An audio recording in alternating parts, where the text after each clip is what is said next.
In this video, we'll pick up right where we left off in Chapter 2 and start creating model classes and begin writing standard fields for those models.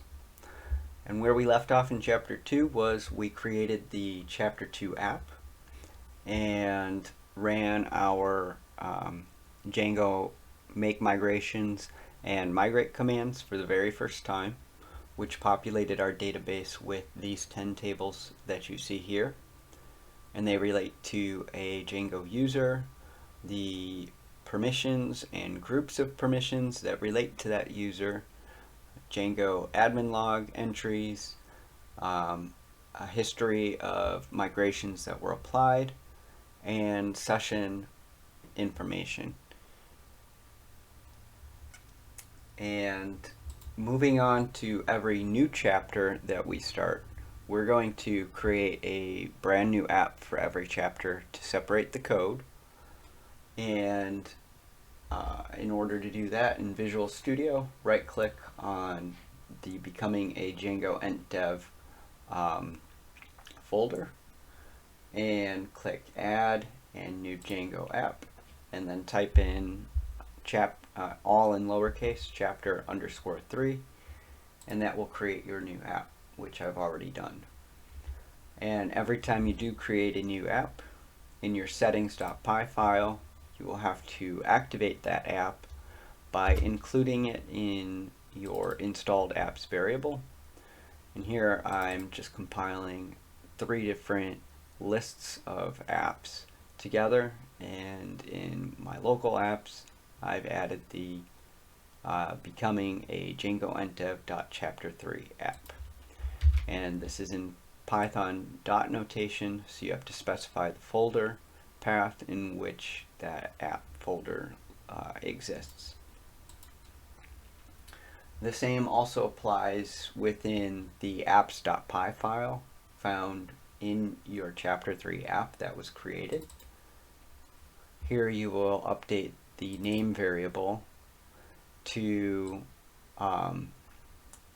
be the same Python dot notation, Becoming a Django Ent Dev.chapter _3.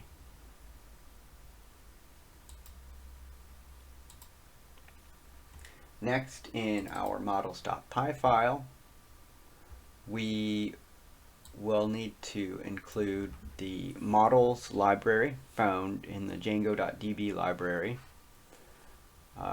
Here we will need to create all of our classes based off models.model, the model class. And we will be starting with creating a set of yes/no choices, because we will be working with a Boolean field. And so make sure that you have created this tuple of choices found here.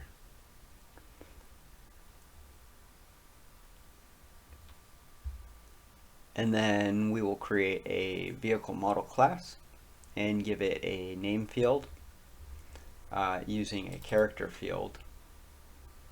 And some of the attributes that we will give it are a verbose name.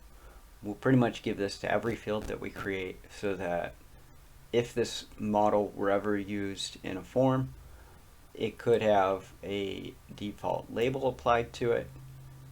And this verbose name is also used in other places, most commonly found within the Django admin site, which we will be discussing later in Chapter 6. We'll also give it a maximum character length of, say, 75.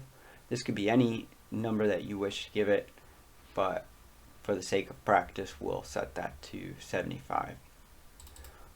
Unique attribute is we're only going to use it here and within another model, indicating that 2 entries with the same value for the name field cannot exist. They must be unique values, and if Django detects that we're trying to save or create an entry that has a value that equals another entry's value, then it's going to give us warnings or errors indicating that we cannot proceed with that action. And then blank and null are used to tell Django that the database will allow null values. The database will also allow blank values.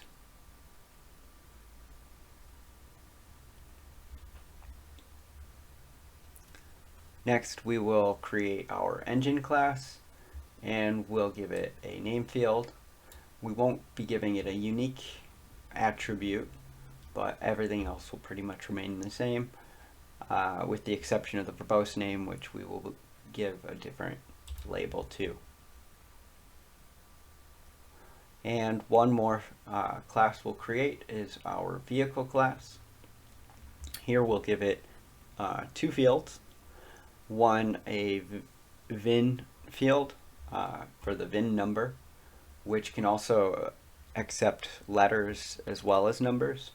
So this is why we're going to create it as a character field and give it a maximum length of 17. Here we'll also give it a unique attribute because we don't want two vehicles with the same VIN number to exist. Now here's where our yes/no choices come into play, with our sold field indicating whether or not the vehicle was sold.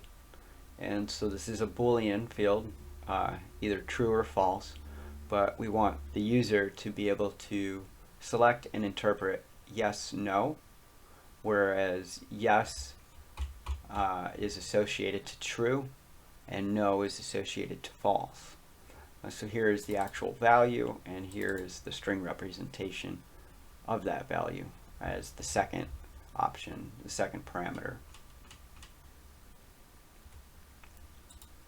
And one other attribute we're going to give to our Boolean field is a default attribute, and this basically tells Django if an object were created and no specific value was assigned, or if this object was imported into the database and no specific value was assigned to this field, then instead of throwing an error, just automatically insert false as the value to that field.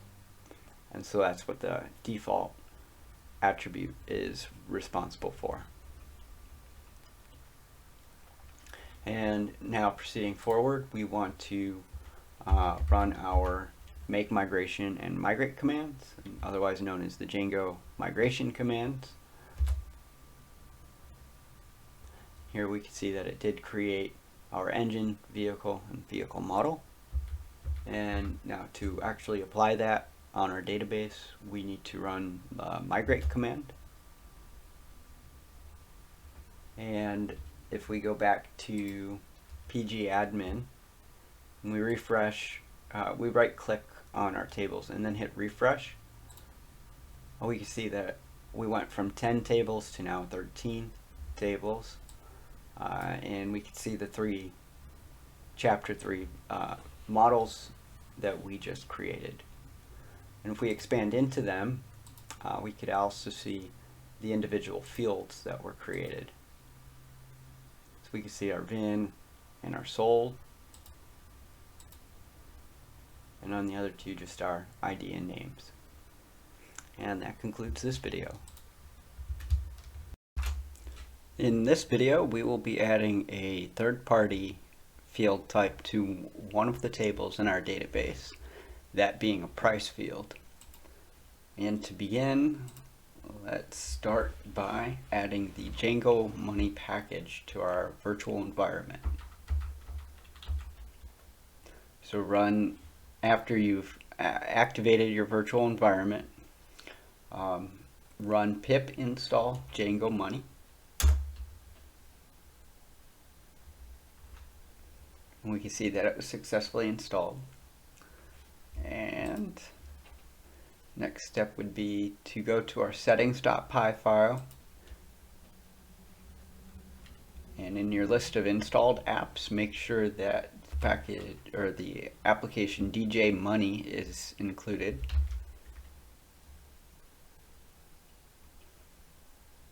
And we also have to add two more things into this file, that being the currencies and a currency choices. And here we're giving it a value of US dollar and the euro, just for two examples to work with. And then we need to go back to our models.py file and at least make sure the dj.models.fields import money field is included. And then let's go to our vehicle model, and here we'll be adding a price field.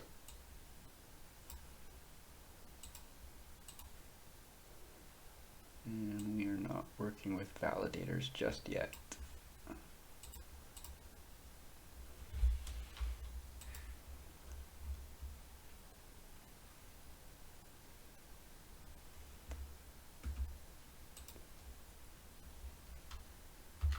And let's make our migrations and migrate.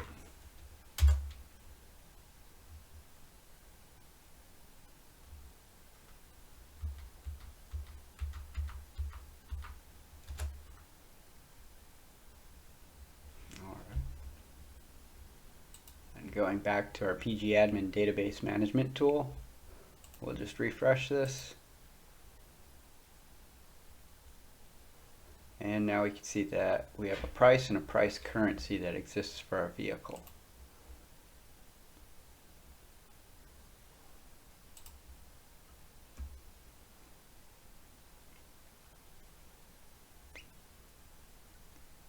Those being a number field, and then the price currency, which stores the value of whether or not it's a US dollar or a euro, would be just a standard string. And that's it for this exercise.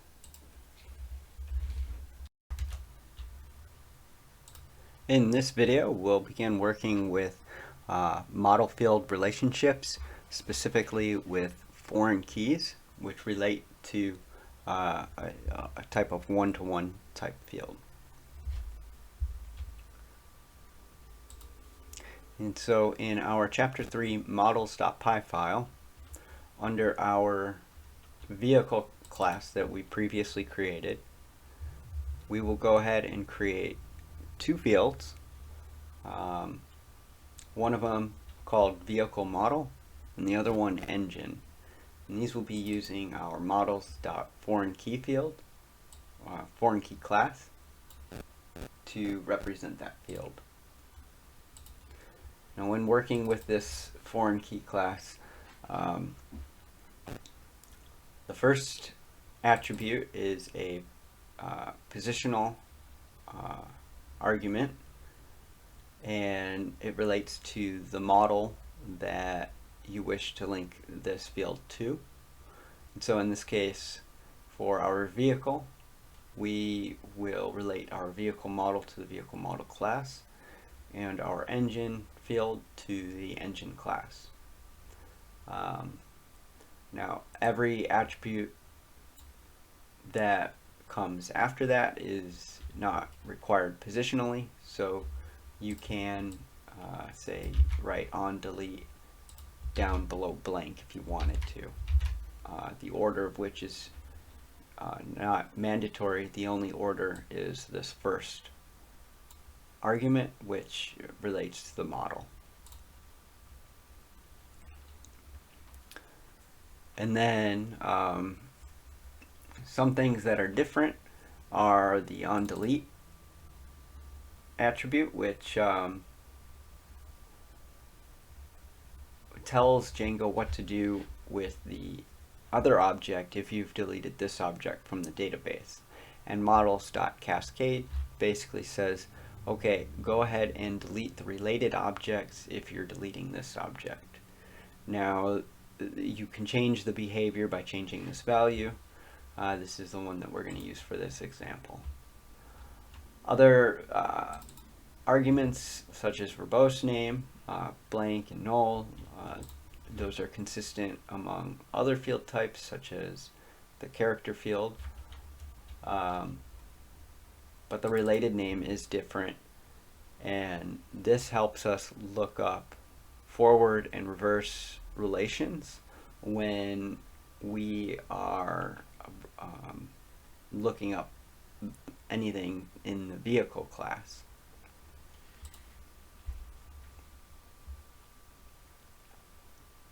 And then the next one we're going to work on is in our engine class. And here we'll give it a vehicle model field as well, and relate that to the vehicle model class. We will be giving it a different related name.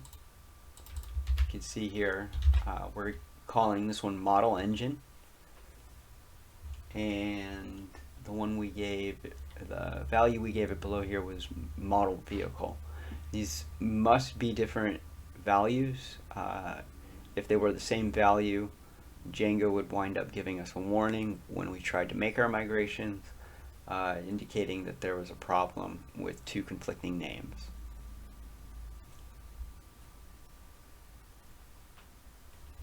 And at this point, we can go ahead and run our Django migration commands one more time. And that's where we run the make migrations first. We can see that it added the 3 fields that we just created, and then apply that to the database by running the migrate command. And now if we go back to our PG admin tool and refresh our tables, we can see that it didn't actually add anything,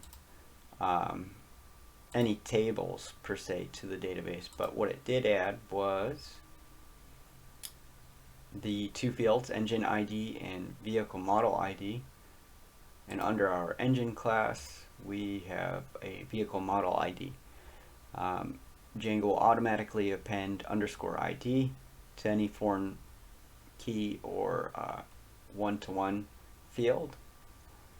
And also the value that gets injected into here would relate to the primary key in the other table. And that concludes this video. In this video, we'll be creating our seller table, and we will also be practicing by creating a many-to-many field relationship between 2 different tables within our database. So in this particular example, we'll be linking a seller table to our vehicle table.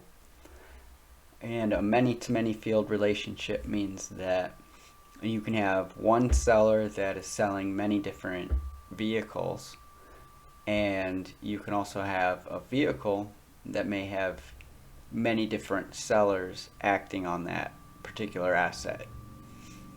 And to begin, let's go to our chapter 3 models.py file and create a new seller class. And then we'll be giving it, make sure you're passing in models.model inside that class. And then we'll be giving it 2 fields. The first one is a name field, a standard character field. And the second one, we'll call it vehicles. And that will be our many-to-many field type. And once that is created, let's go ahead and make migrations and then migrate. Make sure you save your file before you actually do that.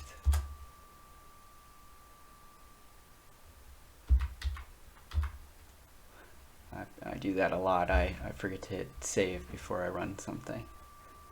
And then go ahead and migrate.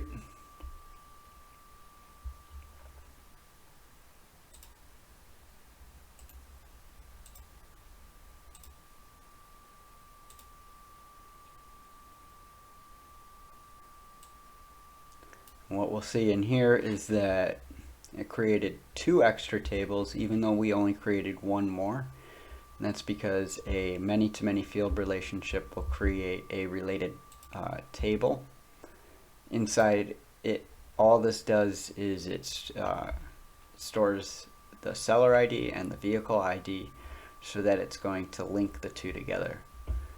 And this is used whenever we do any kind of query or look up on those objects. And that completes this exercise.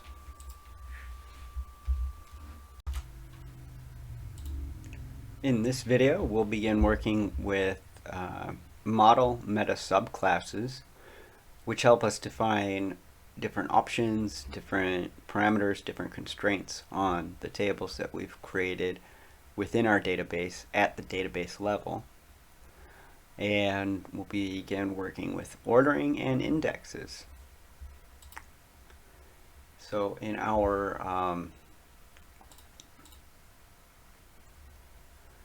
chapter 3 models.py file, under our vehicle model class, go ahead and create a subclass called meta with a capital M and everything else lowercase.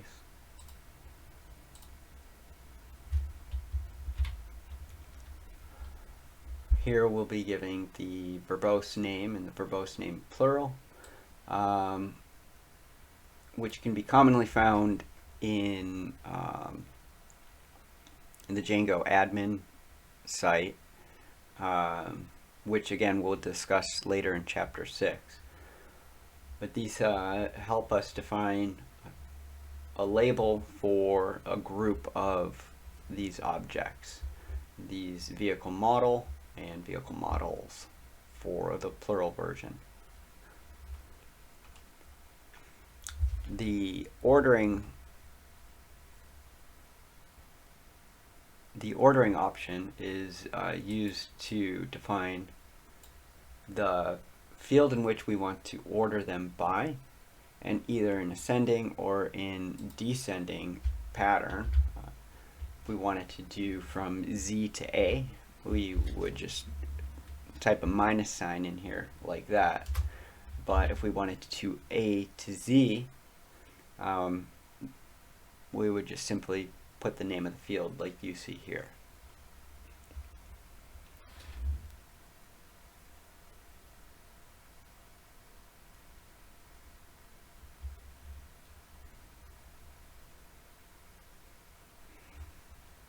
And then next is our indexes option. And within that we can define which fields we want to pre-index, which is a way to speed up how we search for information within our database. And we don't have to use the built-in methods of indexing that Django provides. If your team has a desire to use other services, that can be combined within Django itself. But it does provide its own indexing, and it's very nice here. We'll be defining at least 3 different indexes. We'll index by name, we'll index by name in descending order, and we'll index by lowercase name, also in descending order.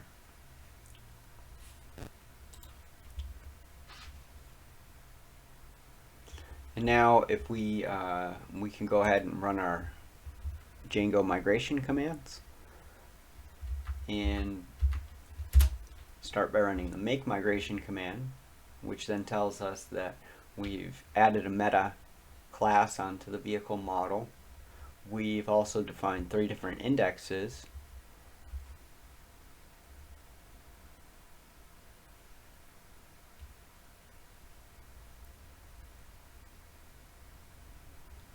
And then we'll go ahead and we'll apply that to our database. And now if we go back to pgadmin right click our tables and refresh it one more time. And let's go to the vehicle model class that we just modified. And under our indexes, we'll actually see the indexes that were created.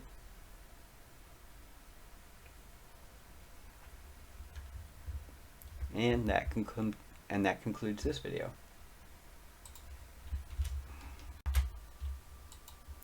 In this video, we'll be working with another meta subclass option called db_table. And the importance of this option, db_table, that we see here, is that we'll be able to create a model and have that model name that we see within pgadmin, have that name be something other than what gets auto-generated, such as the name of the app underscore name of the model. So what we would expect if we wrote, say, engine 2, as we are doing here, which isn't the best practice to be naming your models to begin with, but for the purpose of demonstrating that we are practicing with something other than a standard model that we're going to be using throughout the rest of this book, I'm going to name these with an underscore letter for the first letter and a number to indicate the number of the exercise that I'm on.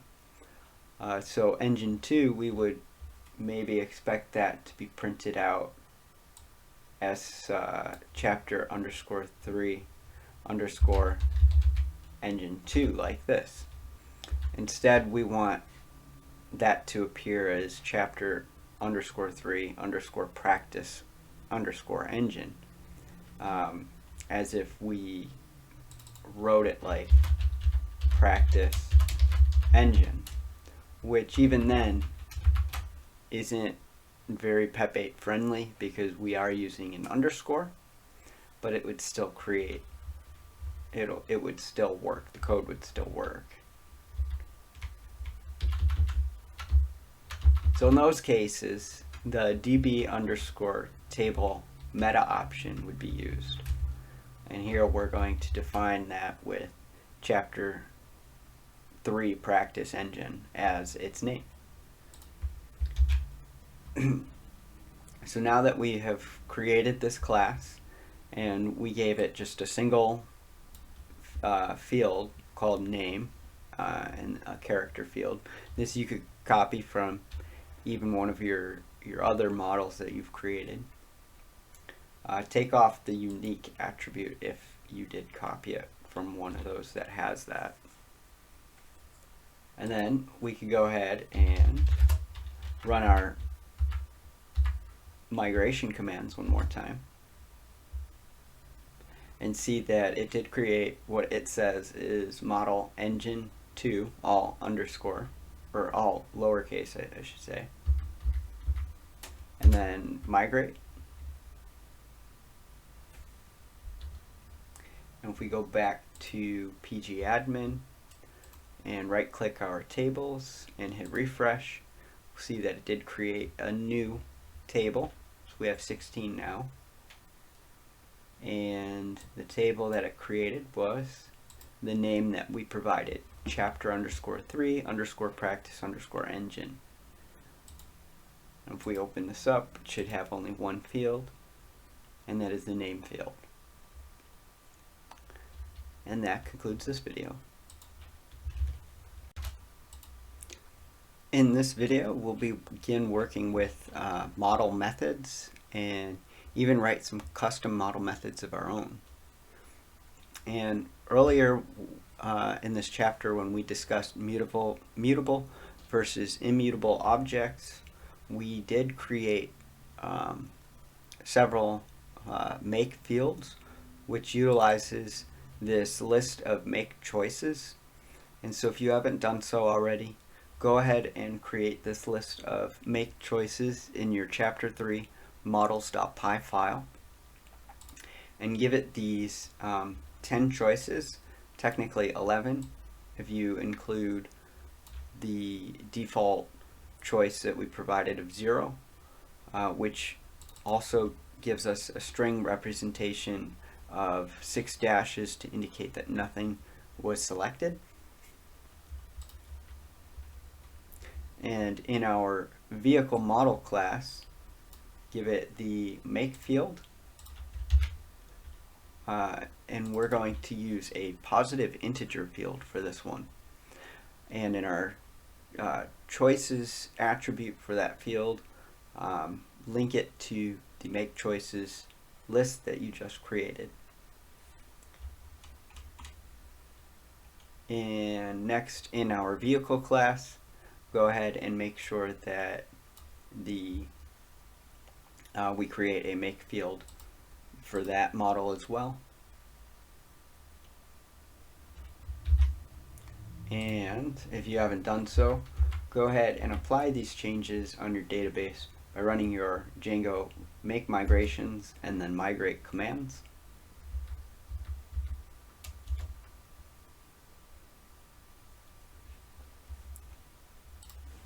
And the first method that we're going to work with is on our vehicle class.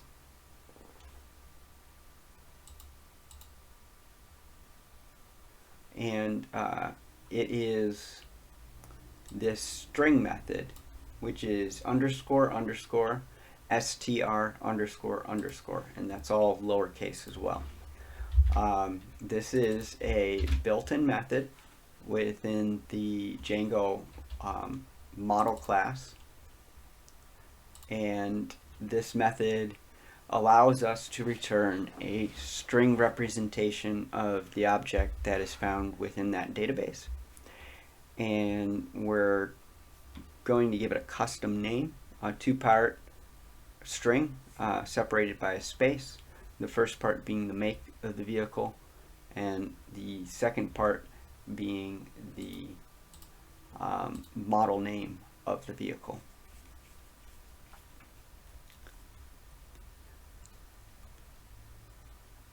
And you can also go ahead and create this string on the other models that we've created, such as our engine. We'll tell it to just use self.name, which is just returning the value of the name field.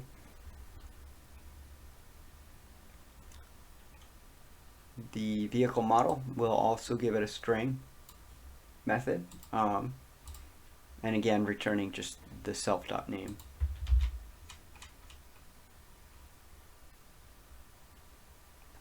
And next we'll begin working with a custom model method. This is one that we're creating from scratch. We're returning something completely custom.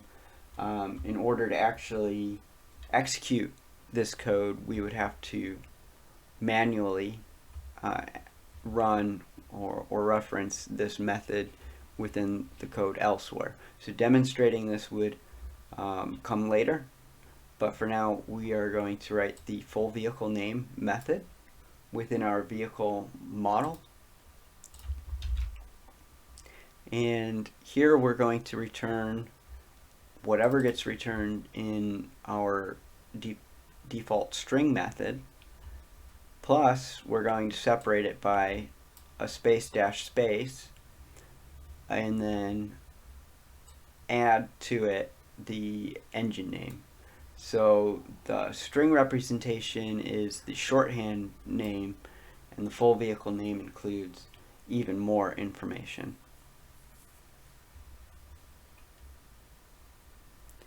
And then moving on, we can work with decorators, and decorators are just another way that we can return information, but we're returning it as if it were the value of a field within the database versus a method that we're then executing. So when it comes to performance, performance-wise, it is a little bit better to return a property. And you can see that we're returning the exact same code even. But if we wanted to access it as a method, which we're doing here in this full vehicle name, then it may wind up eating more resources, more CPU. It just depends on how you need to optimize your code in order to work with the rest of the technology stack that exists in your system. And the rest of these the rest of these methods that you see all commented out, we'll get to those later within this chapter and this book. But for now, that concludes working with methods within your model classes.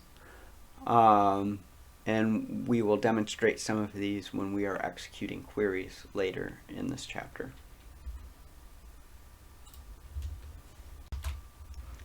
In this video, we're going to practice working with extending model classes. In Python, this is otherwise known as inheritance, fundamental principle of the Python language. And what it allows us to do is write one class, use that as an abstract class that then other classes can inherit or extend, basically consuming and taking any of the fields or methods or meta properties that exist within that class. So it allows us to reduce the amount of code that we would otherwise have to duplicate or write twice or even more than twice. And so for this, we're going to again work with our lowercase naming convention for our classes, to just signify that we're fiddling with stuff that isn't necessarily going to be used throughout the rest of this chapter. And so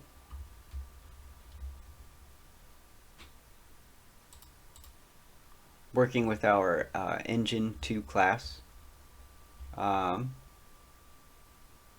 let's go ahead and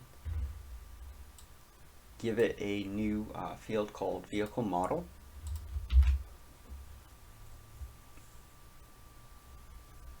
And relate that to our vehicle model class.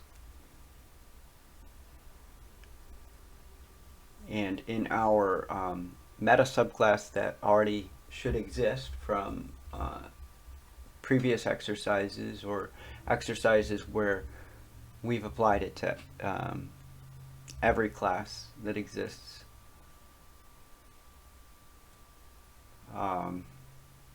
we need to give it a new option called abstract and set that value to true.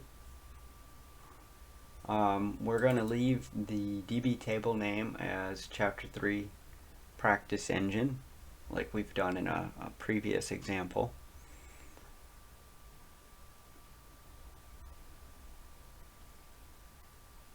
And then below this, we need to create a new class called Engine3, all lowercase. And you want to make sure that your it's going to inherit Engine2, and you want to make sure that it comes after Engine2.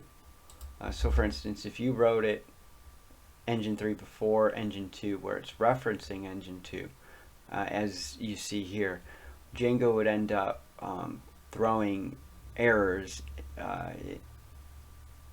indicating that it's not going to work.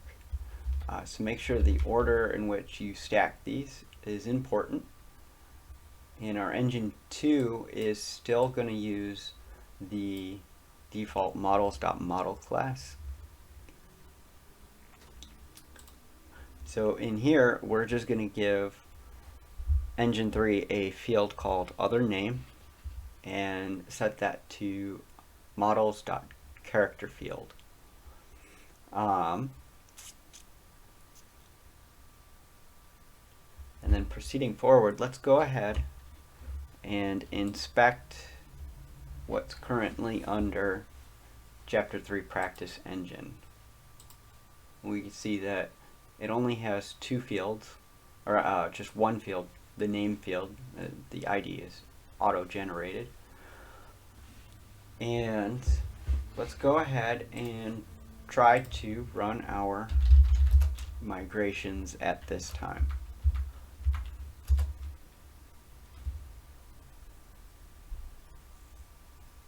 And so it created the migrations without any problems. But let's go ahead and migrate those. And we can see that we are getting an error. And I was expecting this error. And this is because the Chapter 3 practice engine already exists. And we did modify this to now become an abstract class. And then this class is creating a new class base with that name. And the problem is that we're not doing this from scratch. We're modifying something that's already been created.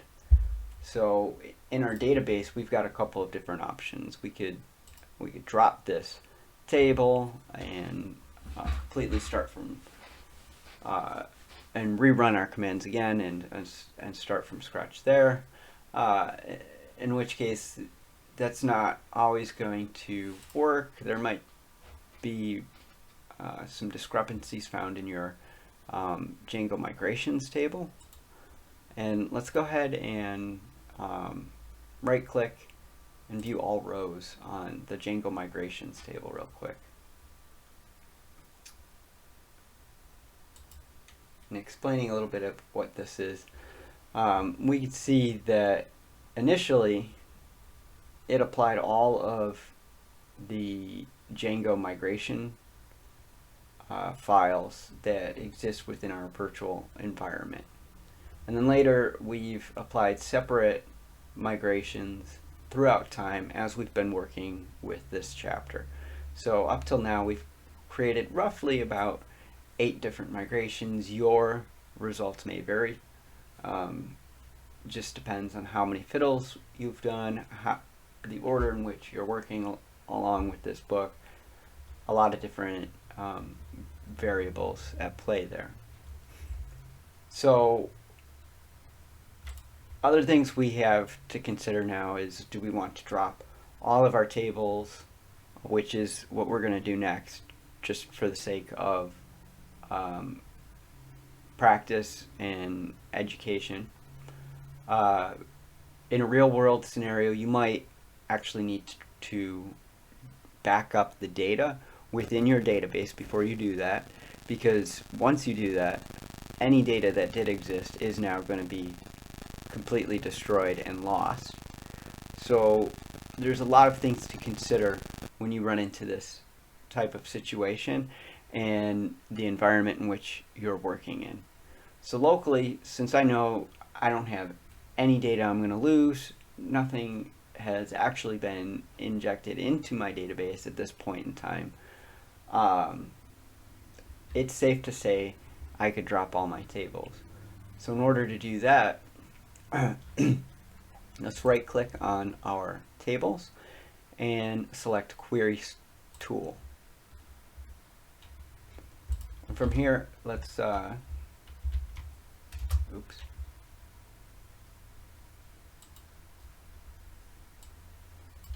instead of what was in my clipboard, let's paste this now into that query tool, where we're dropping the entire schema and then recreating the public schema once again. Easiest way, quickest way to just delete everything. And then go ahead and press this little play or execute button in order to perform that operation. And if we right click and hit refresh now, we'll see that nothing actually exists. And that's because we just dropped or deleted everything. So the next thing we need to do is in any of your app's migration folder, like you see here, go ahead and delete every single migration file that's found in the PyCache folder and in just the migrations folder. So it will appear twice. Just keep that in mind.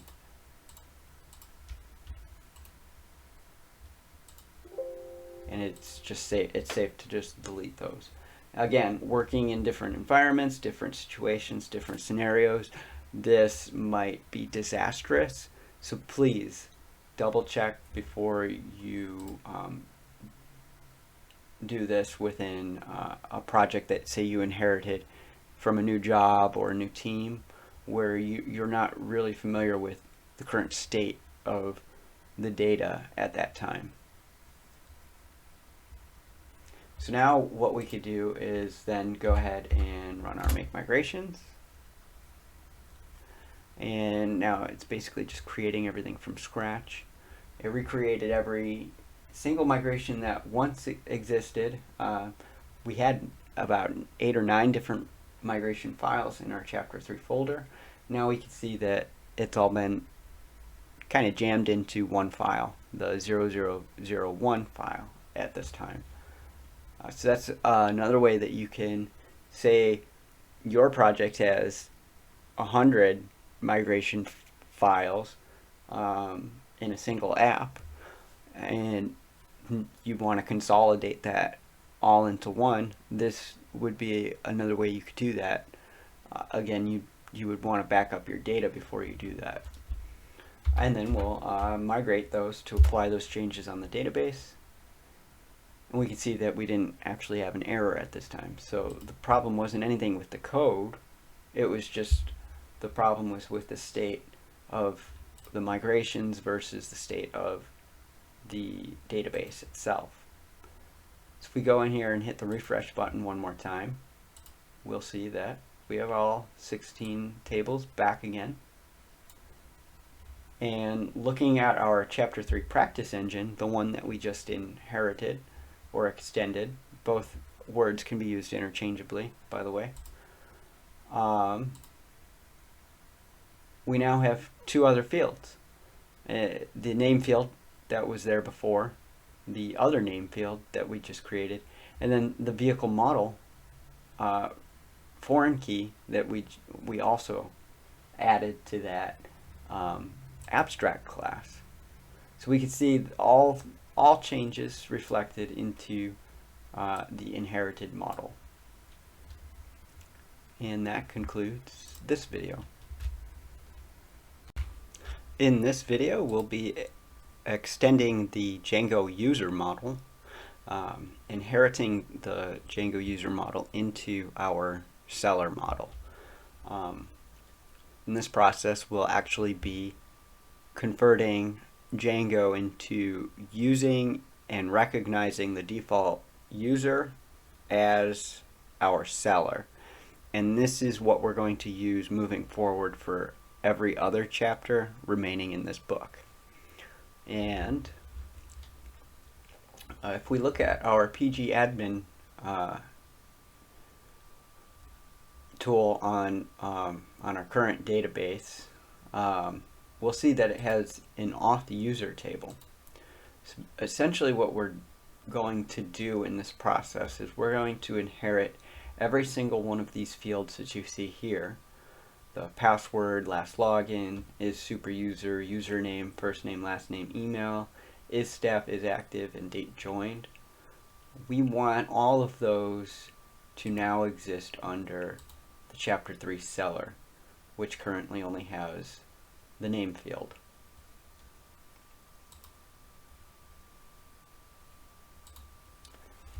And so if we go to our Chapter 3 models.py file,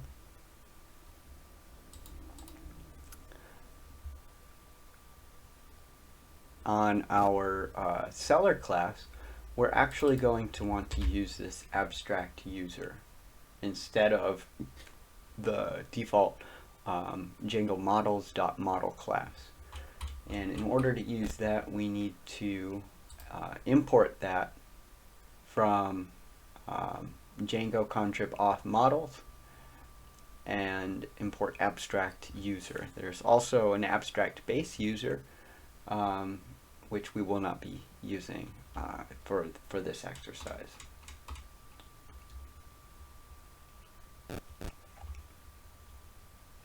And so once you've imported that, go ahead and modify your seller class to now use the or inherit the abstract user class. Next, in our settings.py file, we have to add this auth user model variable and define its value as chapter 3, the lowercase name of chapter 3, and in Python dot notation, the name of the model class that we're referencing. So in this case, seller, with an uppercase S.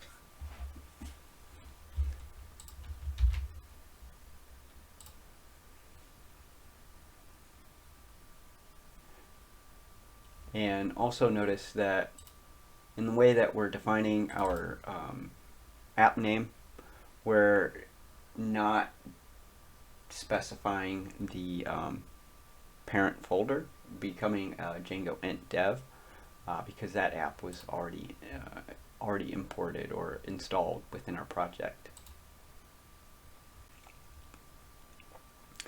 Now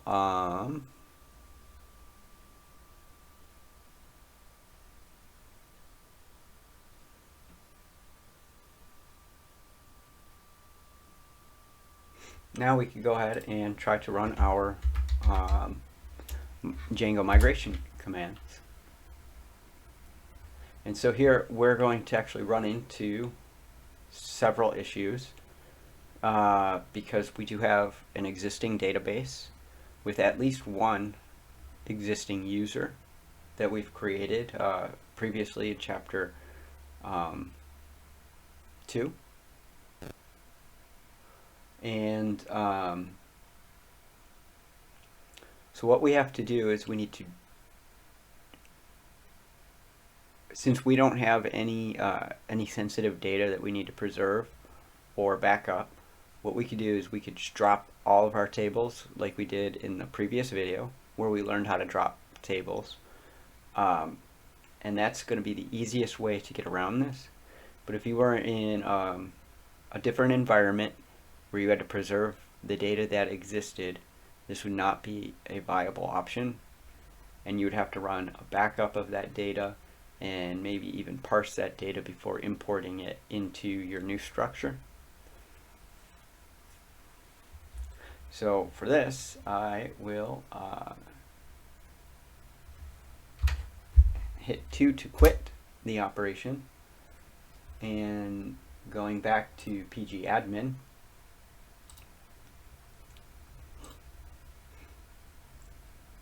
I'm just going to run the same drop schema and create schema commands that I previously did.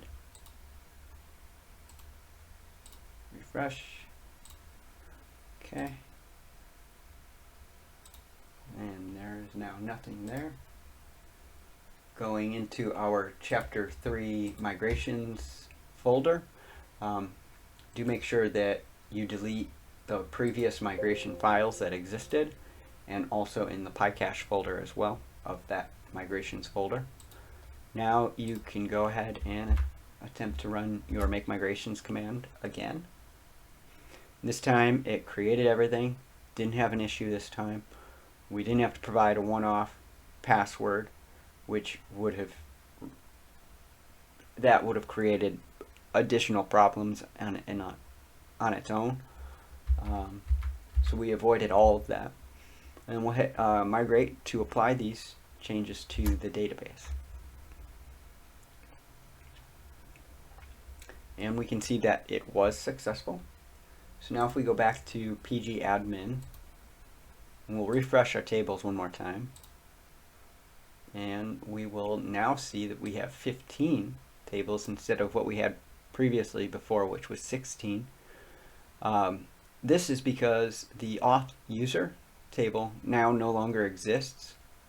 It's because we defined it as the Chapter 3 seller, which was previously there before, but now it has a more important role, that being the main user for the entire Django system, not just a standalone seller model. And if we expand on the columns, we'll see that now it still has the name field that was once previously there, and now it has every other field that we previously saw in the auth user table.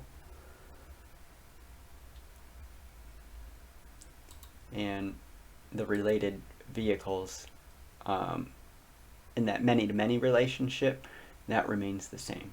That's just a standalone table that links the different IDs together. And that concludes this video.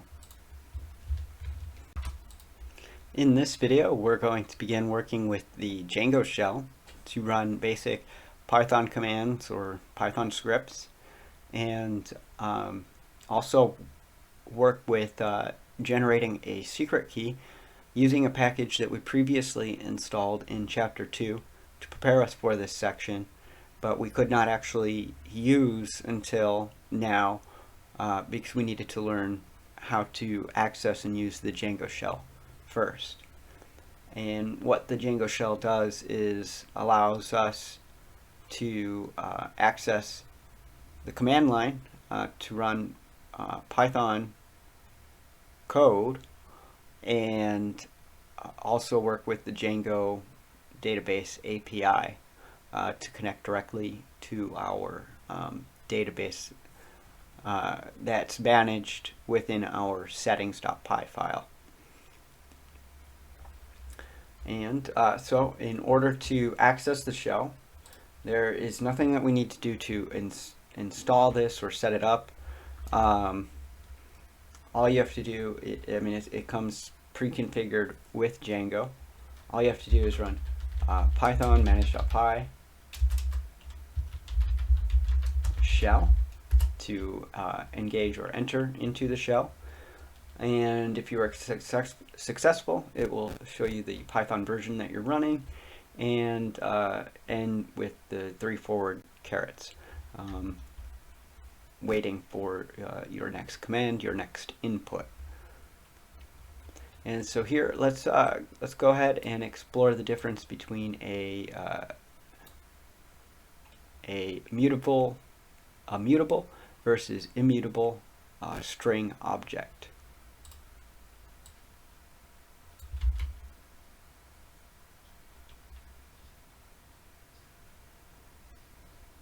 And so here we will input myvar equals my string, and then here in the next command we will try to change that string at character number 2, attempting to remove the underscore because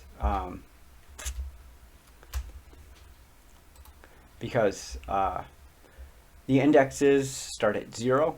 So 0 would be the letter M, 1 would be the letter Y, and 2 would be the underscore. And so if we tried to do that to a string, an immutable object, it would say that string object does not support item assignment. So we could not change the string name in that manner. Instead,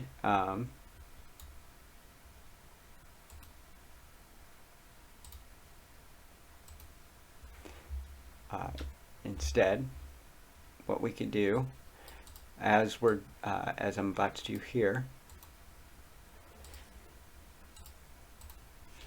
is print the value of my var. And then if I wanted to remove the underscore, I would do so simply by just reassigning the entire value of that variable, like so.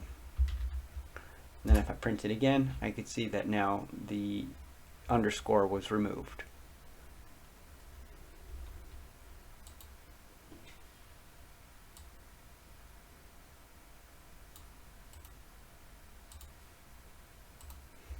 And putting the underscore back, we can also remove it simply by, I mean, we're technically not removing it in this instance, but we are printing everything except for the underscore that you see here. By saying I want index 0 and 1, and then 3 through 9.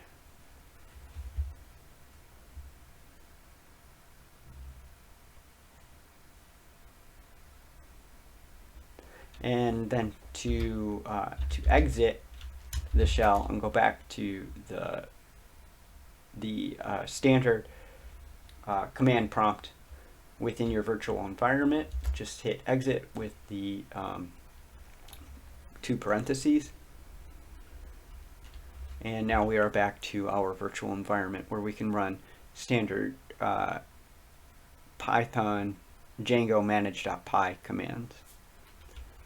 So now moving on to our secret key, now that we are in here, we first need to make sure that the secret key generator is installed in your virtual environment, which it should have been previously in chapter 2. If it was not, you can simply run pip install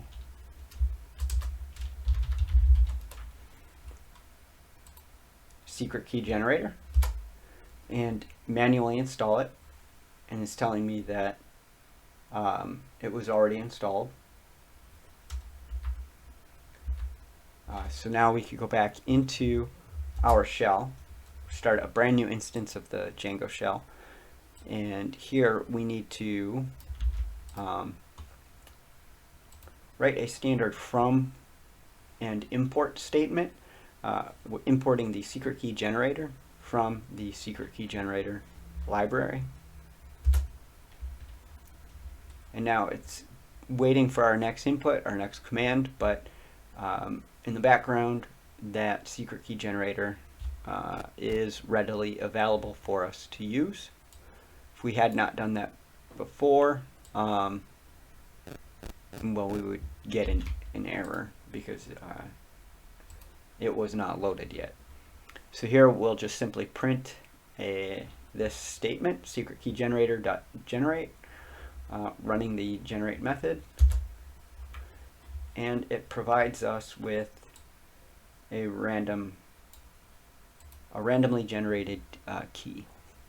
And the reason why we're doing this through here is because if we were to use an online generator, there could be some kind of security vulnerability in the process, and so this would prevent that since it's only happening on your local machine. You could also just randomly generate a string with this many characters as well. I mean, the option is up to you. And another reason why you could use this package is because you could write some extra code and that could automatically update or change your secret key within your application on each environment at set intervals.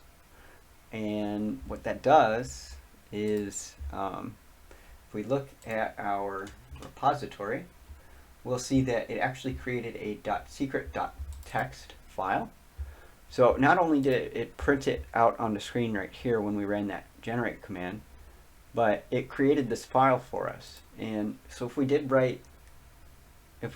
go the extra mile and write some extra code, we could have it automatically look inside this .secret.txt file and grab the latest entry, the latest value, and use that within your environment.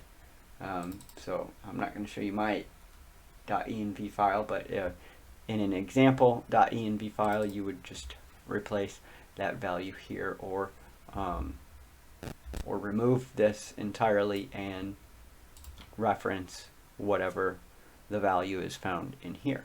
So that does require a bit more advanced work. That does go beyond the scope of this book, but keep in mind that that's a benefit to using a package other than just generating it here and copying and pasting into even, say, your settings file.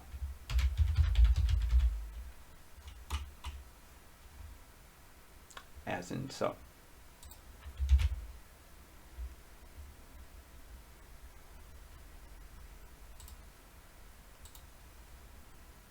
And that concludes this video.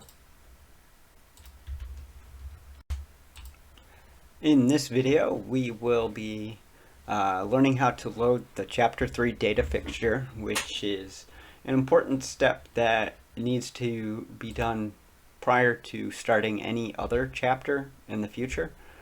And we will also access the Django shell and perform some basic queries. Before we can successfully perform those queries, we do need to have data in the database, and that's why we are going to be loading the data fixture. And so in order to load the fixture, which has been provided with the code of this book, if you have not done so, please go ahead and copy the chapter_3.json file found in the Chapter 3 fixtures folder into your Chapter 3 fixtures folder within your own project. If we look inside this file, it's just a JSON set of objects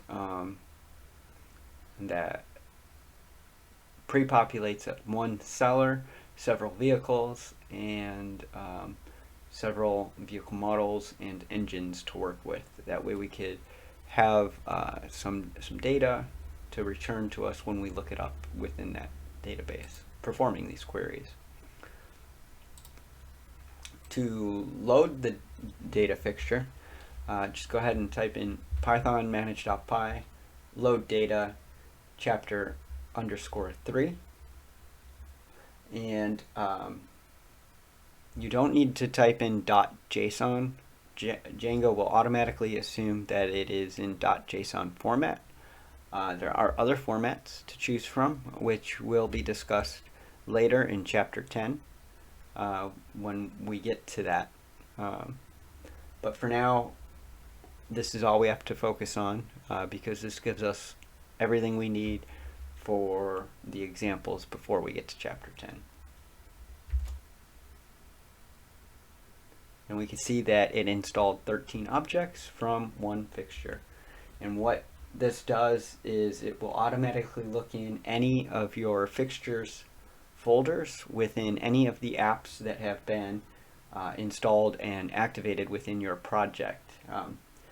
If it has not been installed within your project, then you have to specify the full folder path in Python dot notation. And in that instance, you will need to include the .json file extension, but that's only if you are referencing a file in a fixture that is not installed in your installed apps.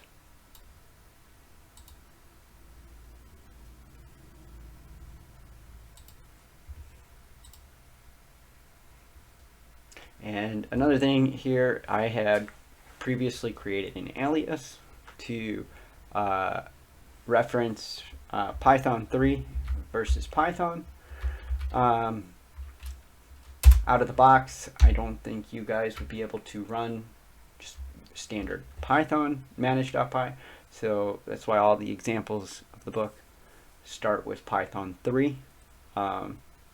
But if you created your own alias, you could just write Python manage.py just like that. Keep that in mind for any example throughout the book. They could be used interchangeably if an alias is created. And I think on some Linux, Unix systems, aliases may or may not be automatically managed. Don't quote me on that one. Now we want to go ahead and enter our Django shell, just like in the previous video where we learned Python manage.py shell.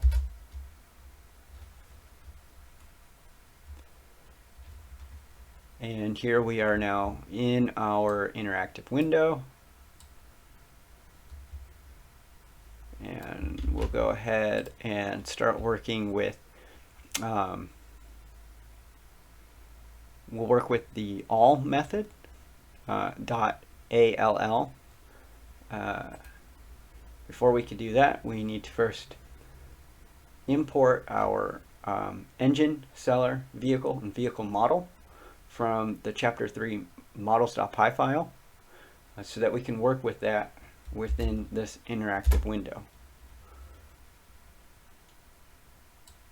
And here we will look up all of the vehicle model objects using this statement. And what this is going to do is it's going to print right to the screen a query set of all of the objects that exist within that model. As we can see, we have 3 objects. If we go into our chapter 3 .json fixture, I'm going to highlight all of the chapter 3 .vehicle models, and we can see that there are only 3 that exist within this file: the Envision, the Enclave, and the Blazer, which have been printed out here. Now the order is different than the order that they appear in the fixture, and that is because in our models.py for what is it, vehicle model, we are specifying the default ordering by name in ascending order. So that's from 0 to 9 and then A to Z as it appears here. So now in the next example, we'll be working with the get method. And the get method is a little bit more granular. Instead of returning everything to us, it is only going to return the object that we are specifically searching for, if that object actually exists. So for instance, we're going to do vehicle equals vehicle objects dot get by VIN number. And we're going to search AA 1 2 3 4 5 yada yada yada. If we look in our fixtures, we'll basically be looking up the very first object with primary key 1 out of the 7 vehicles that I've provided. You can see I have a pretty consistent naming convention of the VIN number to identify and separate them.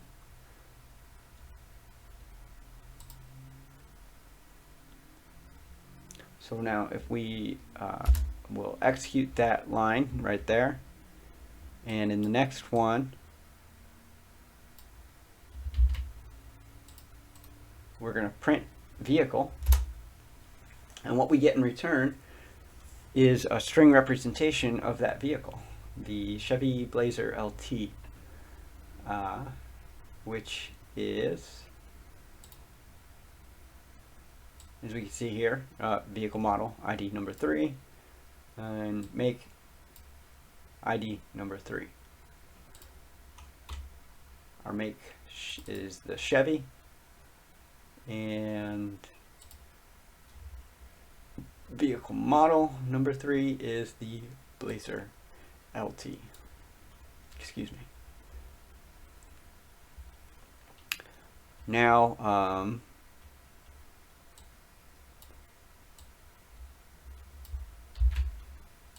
now to explain where that's coming from, if we go to our vehicle model, we'll see the string representation.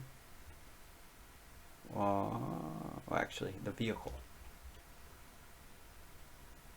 If we look at our vehicle, the string representation is the make and model name.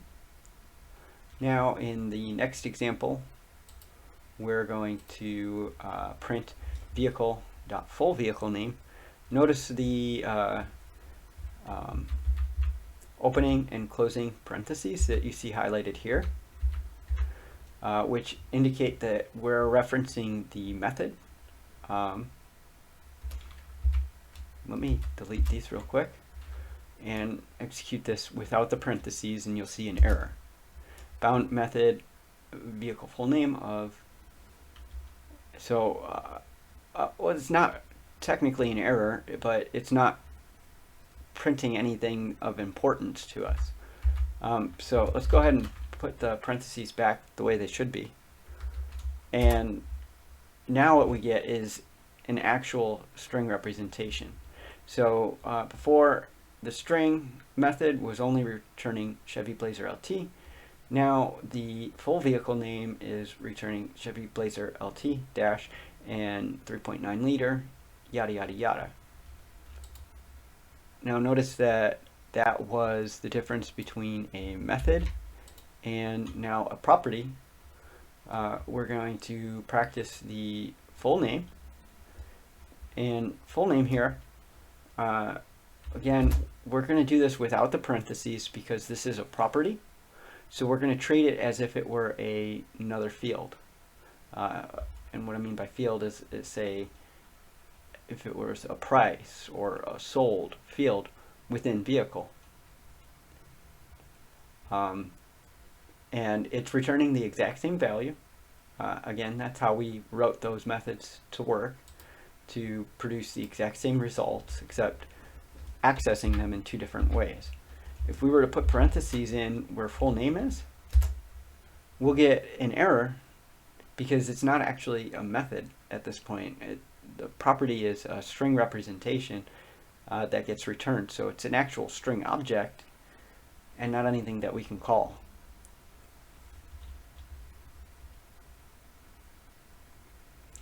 And now moving on to the next one, or the last one I should say, is filter.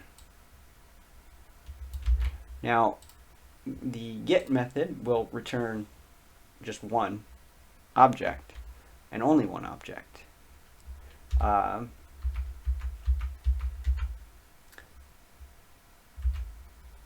If you searched here and this won't be the case since we put a unique attribute on the VIN field, but if say 2 VINs existed with the same exact value and we used a get method to search for it, we would end up getting errors because now it found 2 items when the purpose of that method is to only return 1. And a filter method is intended to be used when you're looking up many different results. So 2 or more objects that could be returned and they will be returned as a query set of objects instead of a single object. And let's say we looked up a VIN number that didn't exist and we changed this. We would end up getting an error, a does not exist error.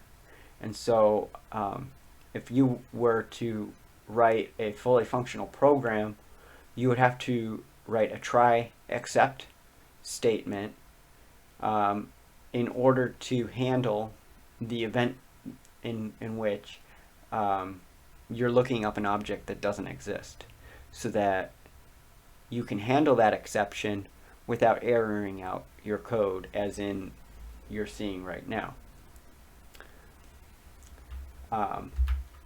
Another way to get around that is, of course, to use the filter method, and so let's go ahead and do that. We'll print just vehicle model dot objects dot filter and make equals 1. So we're looking at vehicle model make equals 1. So out of these, we should expect to get 2 results because only 2 of them have that value. So here we have the enclave and the envision, just like we see here. And they're returned in reverse order, again, because this one would be the vehicle model. Also has a meta option of ordering in name ascending order.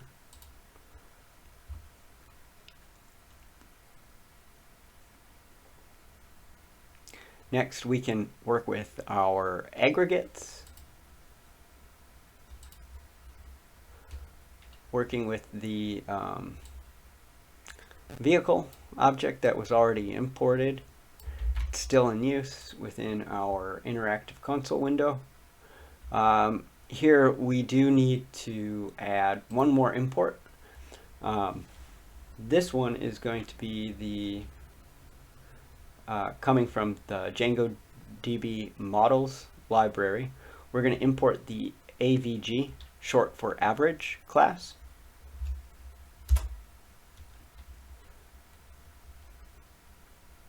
And that's because in this particular aggregate that we're going to execute now, we want to get an average of all the prices that exist for our vehicles. And if we look at our chapter 3 JSON file, we did create 7 different vehicles, or we imported 7 different vehicles into our database, and the prices are all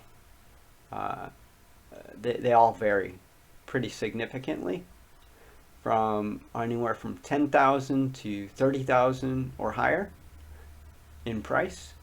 And so if we want to know the average of all of that, instead of crunching a bunch of numbers on our calculator, we can run this command right here, which will store it in vehicles, the variable vehicles that we just created, and in this next statement we'll print vehicles. So we have a price average of $17,635. Now notice that that was our aggregate of vehicles. Now if we wanted to access the actual price average value, we would have to write our print statement like this, accessing the price average key within that dictionary. And here we get the actual value this time.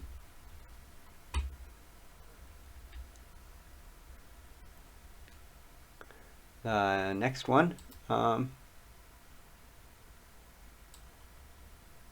we can take this step forward, step further, and import the money class from the DJ Money .money library that we installed when we what was the name of it? When we installed the Django Money package. So we'll import that money class, and let's do one more print statement using that same vehicles variable, the aggregate variable that we just created, and we'll apply one level higher onto it with the money class and specify the first parameter is the value of the average, and then the second parameter we want to display it in United States dollars format. The other format that we installed in our settings.py file could be the Euro format that we installed, EUR. So let's go ahead and try that. And we have $17,635.57 formatted in English or United States.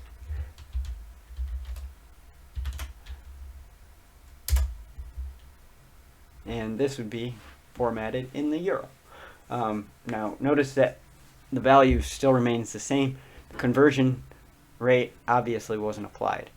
There would be another step if you needed to convert that into actual European value.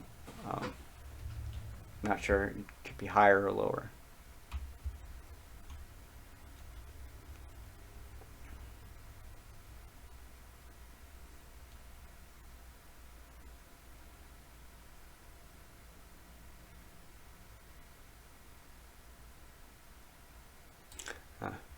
In this next one, we'll get an average of all the sold vehicles. Here we'll set the vehicles aggregate to be the average price again.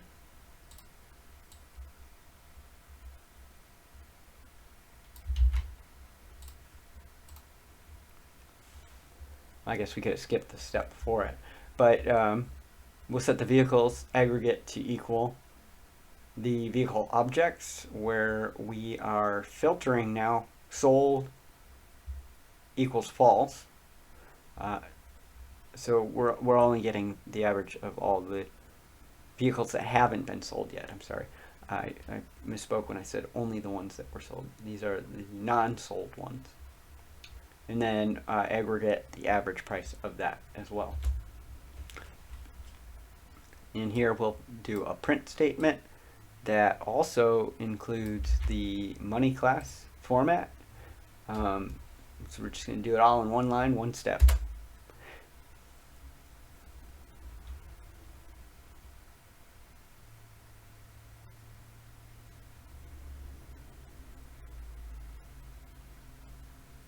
And bada boom, bada bing.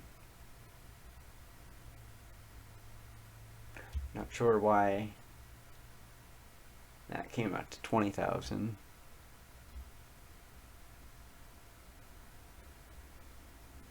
I might have to check something, but your values might differ from what was printed in the book. Next, we will work with our annotates, and here we previously imported the AVG class from DjangoDB.models library. We'll also want to import the count class.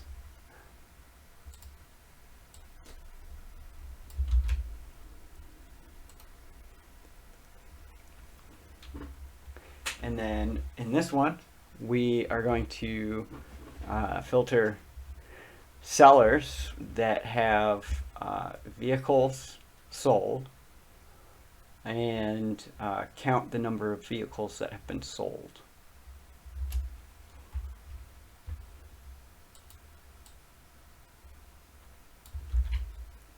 And then in this print statement, we're going to take that sellers annotate that we just created and look up the vehicles count in order to get the number of sold vehicles, which are 2. And if we go into chapter 3.json fixture, we see that there's only one seller, and that seller has been assigned all 7 vehicles. And out of all of those 7 vehicles, we can see most of them are false. 1, two of them have been sold. And so we know that this value is accurate. And that concludes this video. In this video, we're going to practice writing our own custom model managers. And we now know that a model method will apply logic to only a single object within a table. And model managers allows us to apply logic that on every object within a table instead of just a single object. And to begin, we're going to write two classes before the class that they're going to be used in, and call them, one of them a Buick Vehicle Manager and the other one a Chevy Vehicle Manager. We're going to import the models.manager class into that. And both of them will get a get query set definition, where they are basically returning themselves with a filter, and that specific filter is on the make field within the vehicle class. The first one being the number 1, indicating all of the Buicks, and the second one being the number 3, indicating all of the Chevys. And then within our vehicle class is where we're actually going to apply those model managers. And Django by default always creates an objects model manager for us. So on line number 186, we don't technically have to write that again, but I am, just in case, just so that we know visually that it exists and that we don't want to forget about it. And so you could even call this something else, like objects 2 or objects 1, and just give it the models.manager. And then the two that we're going to create is Buick objects and Chevy objects. And they will equal the actual manager class that we wrote above.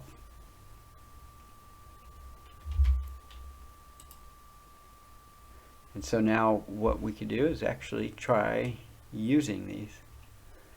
And we want to access our Django shell.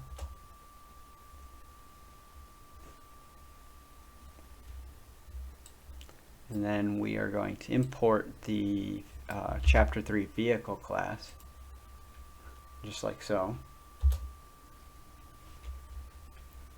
Now if I wanted to just do a simple count to see how many objects exist for the standard model manager that Django creates, the objects manager, we would run this vehicle.objects.all.count command. And here we get a total of 7 objects that exist in our database. Now if we wanted to run just the Buick objects, we would replace objects with the name of the model manager that we created, called Buick_objects, and we get 2.